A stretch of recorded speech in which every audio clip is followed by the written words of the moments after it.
Le ministre de l'Intérieur, c'est un Sérère. Le directeur général de la police, c'est un Sérère. Le haut commandant de la gendarmerie, c'est un Sérère. Le commandant en second, c'est un Sérère. gars yi jaar naa leen bu baax a baax ñu dem déglu ci Omar Sow après ñëwaat léegi li mu wax ci Ousmane Sonko gars ñu dem. On dit que le net de Bandoum, c'est eux qui l'ont installé. Et pourtant, aujourd'hui, nous avons l'État, par exemple, je prends juste la police et la gendarmerie. Le ministre de l'Intérieur, c'est un Sérère. Le directeur général de la police, c'est un Sérère. Le haut commandant de la gendarmerie, c'est un Sérère. Le commandant en second, c'est un Sérère. Le commandant section recherche, c'est un Sérère. Non, le commandant Légion Thiès, c'est un Sérère. Le gouverneur militaire, c'est un Sérère. Je dis pour vous dire que ce débat est dangereux. C'est pas dangereux. Si, c'est pas dangereux. Ce débat est dangereux. Non, c'est pas dangereux. Non, mais c'est eux qui l'ont installé. Mais Omar, parce qu'ils ont dit, Biraïm, regarde la configuration. Regarde la configuration de l'armée nationale. Regarde la configuration de la police. Je dis parce que tu as beaucoup d'amis policiers qui sont sérieux ou qui sont moi j'ai une femme wolof. Je suis né de culture Diola. J'ai été élevé par les Diola. Mais ce débat nous a fait perdre. Moi, les gens nous ont indexé que nous avons fait du nez de Kobandoum. Pendant ce temps, aujourd'hui, Ousmane Sonko, son chef de cabinet, c'est son oncle. Fadilou Keïta, c'est son cousin qui est directeur général du CDC. Pendant ce temps, Ngoundoungoup, il est PCA, son préféré, même père, même mère, est DG. Pendant ce temps, on parle de népotisme dans le cabinet de Serigne Gueye Diop, où son gendre est là-bas, où sa belle-fille. C'est eux qui ont installé ce débat-là. Nous n'avons jamais été dans ce débat-là. Maintenant, il faut vous la dire, Bassirou Diomaye Faye, le président de la République, il est fait comme dara ci keesu nguur gi lu tax jabaram di jënd saaku 3000 euros du salaire am de du salaire Bassirou de xam fan lañ ko jëlee ci caisse noire lu tax muy mën a voyager di jox ñu mu àndal per diem au-delà de leur prime yoo xam ne état bi da leen koy fay dafa am per diem boo xam ne bu ñuy voyager ci avion présidentiel l'aide de camp day jox ñu mu àndal par exemple da leen jox lu ñu lekk bu ñu demee lu ñu lekk comprendre bu lu tax mu koy def ci caisse noire mais nee na fekk fi dara te caisse noire bi y a 11 milliards boo xam ne dañu ko nattal nee na Macky Sall yóbbu na yëpp te pendant ce temps moom mu ngi voyager moom ci boppam mu ngi solo keroog wax naa ko mu ngi sol moom ci boppam montre bu mu sol temps yi boo xoolee ça dépasse 3000 euros jabaram mu ngi yor saak buy jar lu mot 3000 euros c'est condition non dama ne pour man takkatul matidi solatul ay dàll consommé local c'est qui nous ont amené ce contexte là man jàpp naa ne Omar tey jàpp naa ne Omar saaku Bassirou Diomaye Faye ak saaku jabaru Omar Sow lu ñu sol warut a nekk benn man loolu laa jàpp man à fond l'intérieur damaa jàpp ne le Sénégalais qui est né à Cap Skirring et le Sénégalais qui est né au Fouta ce sont des Sénégalais loolu laa jàpp au fond de mon cœur je suis d'accord que le Sénégal est indivisible samay doom olof lañu loolu la ñu nàmp te man pël laa je suis d'accord et je suis d'accord mais ñoom ñoo installé débat boobu Birahim et pour non duñ leen ko baal non dañ leen gën foofu xam nga tax parce que c'est un débat qu'on doit ñoom ñoo installé dañ leen koy fàttali le rappel juste profite aux croyants c'est juste ça moo tax nag ñoom bu ñu yoree saaku 3000 euros te ñoom saaku 50 000 la ñu waxoon bu ñu ñëwee wala saak bi ngaay lañ koy defaree wala ñoom seen campagne ñoom ñoo dem ci artisans yi ne leen ñun bu ñu faloo lépp lu ñuy sol lépp yéen a koy defar Ousmane Sonko daal ngaay la doon sol mais tat fan yi xool ko lu muy sol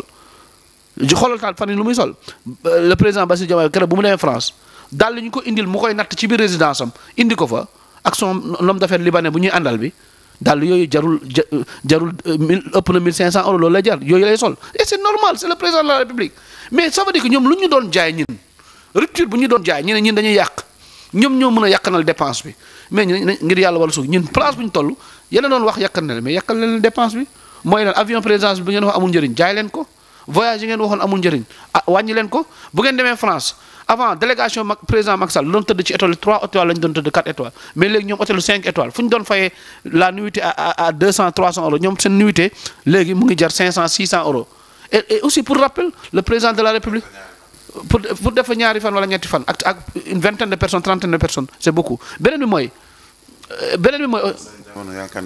non vingtaine de personnes yéen 100 personnes. non mosuñoo Macky Sall a toujours limité ses délégations.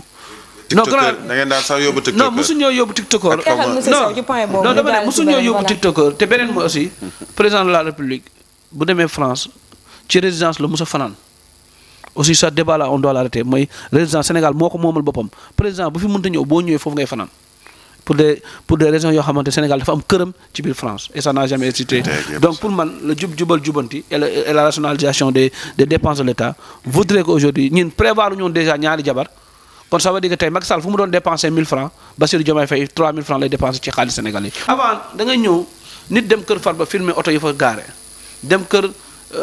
par exemple Amadou Ba filmer oto yi ne les Sénégalais yi li tax amu leen oto kii moo yor fukki oto li tax amu leen oto Omar Sow dafa yor ñetti oto moo tax yow mënoo am oto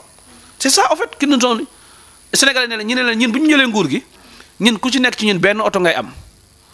ku ci nekk ci ñun da ngay yàqadal mais léegi bu ñu ñëwee réew mi les mêmes ministres lu ñu doon dawal ministre Macky Sall lu ñu doon dawal les mêmes cortèges même chose moo existé amul lenn lu ci wàññeeku. jaajëf gars yi ginnaaw bi ngeen seetaanee vidéo bu pare Omar Sow la woon maa ngi leen di ñaan ngeen di abonné di like vidéo bi di partager. seetaan ngeen ki nga xam ne mooy Omar Sow bu pare dégg ngeen bu baax a baax li nga xam ne loolu la wax man nag dama jàpp ne ñi nga xam ne ñoo waroon taxaw opposé wu ñoom ñoo ngi seen ruq quoi ndax xam nañ ne. instant bi dëkk bu nu muy doxee biñ fiy nekk ñoom loolu amul woon quoi mais léegi dëkk baa ngi dox normal dëkk baa ngi dox nice ki nga xam ne mooy opposant bu mag bi sax ni Amadou Ba nee na gouvernement bi biñ ko laajee nan nga gisee liggéeyu gouvernement bi dene nañ leen may temps ñu liggéey loolu la wax quoi man nag jegem Amadou Ba bi nga xam ne moo jëloon deuxième ci élection bii nii passé mooy opposant bu mag bi nga xam ne moo ne ci biir opposant yi léegi nag moom waxul xam na ne liggéey baa ngi jaar yoon suñ leen mayee temps rek ñu liggéey dëkk bi dina baax quoi dina jaar yoon mais bojo yi nga xam ne ñoo nekkoon ci suuf ci jamono yu Macky Sall kenn xamu leen kenn déggul woon leen ndax ñoo ngi woon ci suuf ñu leen di ger ñuy taxaw ci plateau yi rek di wax genre bojo yooyu noonu ñi nga xam ne daal ñoo bokkoon ci élection yi war a taxaw opposé wu ñoom kenn déggu leen ay ñoom Anta Babacar Ngom ñoom Pape Djibril Fall ay ñoom Khalifa Sall kenn déggul woon quoi ay ñoom Amadou Ba mais man benn affaire moo ma jaaxal quoi Bougane bi nga xam ne parrainage sax mënu ko woon am parrainage sax mënu ko woon am quoi léegi nag lan moo tax mu génn moom Ousmane Sonko mu ne nii mu ne du noonu nii la. dégg ngeen bu baax a baax Ousmane Sonko dane France dafa war a delloo njukkal tirailleurs yi nga xam ne moom la français yi reyoon ñu ne dañ leen a war a delloo njukkal Bougane ngay génn ne balaa ngay wax ci tirailleurs yooyu noonu waxal ci ndaw ñi dee ci manifestation bu pare lan moo leen rey ak lan moo tax ñu dee. Bougane loolu la wax quoi te loolu noonu ñëpp xam nañ ñan lañ ñëpp xam nañ ñan ñoo sabab lu loolu noonu ñëpp xam nañ ko muy Macky Sall bi nga xam ne moo fi jógee. kon loolu noonu Bougane jarul woon sax ngay sonal sa bopp di laajte ñi rey ndaw ñi ak lan moo tax ndaw ñi dee jarul woon sax ngay sonal sa bopp di laajte man nag ñu waroon opposé wuñ ñi nga xam ne ñoo waroon képp seen affaire toog ñoo génn instant bii nii di mbele di sonal nit ñi Bougane yow lan nga def ci réew mi quoi yow Bougane ci politique ci affaire politique rek yow Bougane lan nga gagné yow lan nga gagné li nga gagné moom laa xamul quoi bu tax ngay génn nii di mbele ci kaw nit ñi parrainage sax amoo ko. Omar Sow nee na Bassirou Diomaye Faye ay mbokkam lay fal affaire déglu ngeen vidéo te loolu noonu mën na dem ba jaxase réew heureusement nag bi nga xam ne Omar Sow amul benn solo ci dëkk bi loolu moo ñu may sens quoi mais su fekkoon genre Amadou Ba moo ko wax. wala opposant yu mag yi fekkoon ñoo taxaw wax loolu noonu wax ji mën na gën a sori. Omar Sow moom jàpp naa ne ay waxam moom ku nekk xam na Omar Sow xaw ma day mandi xaw ma day jël ay affaire am bëgg yéeg ñëw toog ci plateau yi rek di sos Omar Sow wax na fi lu nekk wax na fi lu nekk genre wax bu ñaaw bu nekk moom daal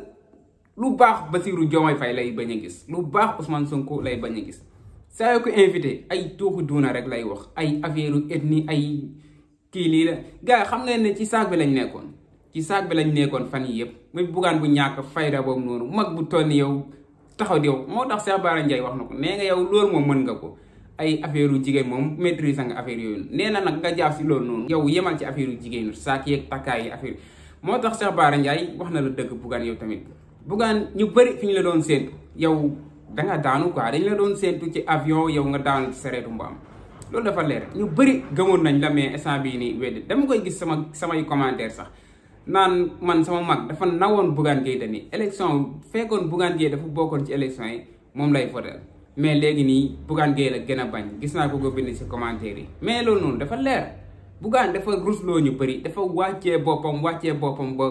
mooy loolu comme ni ko gars yi di waxee rek Bougane dafay jéem a sonkoolu mais heureusement du Sonko du moom loolu yàgg naa ko wax quoi. gis naa nag gars yi di kaas pour lan ñu jàppoo Ahmed Suzanne Camara mais affaire daal ku bañ ñu jàpp la dangay jaar yoon noonu la fa demee man nag benn affaire moo ma jaaxal quoi Ahmed Suzanne Camara jamono yi Macky Sall taxaw na fi mu ne Ousmane Sonko dañ ko war a rey procureur bu ko jàpp instant bii nii waxu ci woon dara quoi waxu ci woon dara tey jii nii mu taxawaat saaga Ousmane Sonko ak Bassirou Diomaye Faye même procureur boobu noonu moo fi nekkoon moo ko wóolu gars yi loolu jaaxalu leen